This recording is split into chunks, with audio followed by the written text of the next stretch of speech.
کیا میں کوئی ایسے اقدامات کر رہا ہوں، برائیوں کو باہر کر رہا ہوں معاشرے سے؟ اور پہلے کہاں سے ہوگی؟ گھر سے ہوگی. کیا ہمارے گھروں میں ہم نے وہ کام کیے ہیں جو امام کو پسند ہیں؟ اور جو چیزیں ناپسند ہیں کیا ان کو میں باہر نکال رہا ہوں؟ کون کرے گا یہ کام؟ کس کا کام ہے؟ ظاہر ہے جو معاشرے میں، کمیونٹی میں لوگ بڑے ہیں، بزرگ ہیں، ان کا کام ہے. بہرحال علماء کا کام ہے، وہ یقیناً اپنا کردار ادا کر رہے ہیں، لیکن اصل رول تو آپ کو پلے کرنا ہے.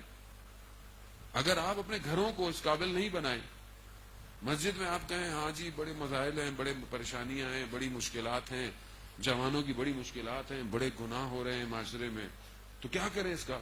تو حل دیں جوانوں کو. کیوں گناہ کر رہا ہے جوان؟ کیوں آپ اتنا سسٹم اتنا سخت بنایا ہوا ہے کہ شادی مشکل سے ہوتی ہے؟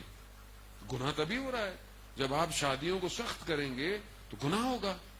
کیوں ہم نے آسانی بنایا ہوا؟ کیوں ہم یہ کہتے ہیں کہ اتنے لاکھوں روپے خرچ ہو تو شادی ہو؟ تو مشکل تو ہم نے خود بنایا ہوا ہے.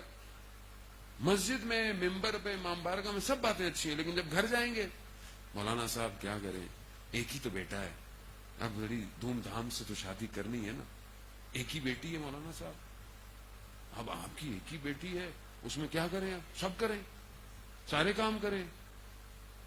تو پھر یہ گھر کیسے امام کی طرح بڑھے گا جہاں پہ امام راضی نہیں ہے جن کاموں سے؟ فضول خرچی سے امام راضی نہیں ہے. آپ کے پاس اگر پیسہ ہے تو 6 اور کی شادیاں کروا دیں. یہ کام ہم کب کریں گے؟ سادگی کب ہوگی؟ آسانی کب ہوگی؟ تو میں چھوٹی سی مثال دے رہا ہوں. پھر ہم کہتے ہیں کہ وہ ہم یہ ہوگا وہ یہ، اس طرح آپ بڑھتے چلے جائیں اپنے گھر کے معاملات میں، اپنی زندگی کے معاملات میں، سب ایسے ہی. دوسروں کے لیے ہماری ساری نصیحتیں.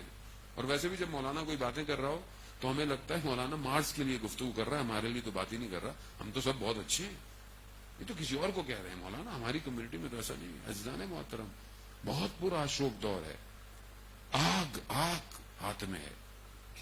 راوی بیان کرتا ہے کہ ہم رسول خدا حضرت محمد مصطفیٰ اللہم صلی علی محمد وآل محمد وعجل امام کی خدمت، رسول خدا کی خدمت میں. کہ رسول خدا فرماتے ہیں ایک زمانہ ایسا آئے گا کہ اس زمانے میں ایک نیکی، اور اصحاب بیٹھے ہوئے تھے، کہا تمہاری 50 نیکیوں کے برابر ہوگی. کہا یا رسول اللہ، ہم آپ کے ساتھ جنگوں میں، ہم اتنے قریب، ہماری 50 نیکیاں، ان کی ایک نیکیاں. کہا ایک نیکی کرنا مشکل ہو جائے گا. ایک نیکی کرنا بالکل ایسی ہے جیسے ہاتھ میں آگ کا انگارہ ہو. نیکی کرو. آپ کتنی دیر آگ اپنے ہاتھ میں رکھ سکتے ہیں؟ کیسے رکھ سکتے ہیں؟ ذرا سا قطرہ گر جائے انسان جلتا ہے. اور نیکی کرنا آج کے دور میں ایسی ہے. دوسرے کو نصیحت کرنا بڑا آسان ہے، لیکن عمل کرنا سب سے مشکل ہے. اور یہی جو پہلی چیز ہے جو ہم اپنے امام کے لیے تیار کر سکتے ہیں، وہ ہمارا اپنا گھر ہے.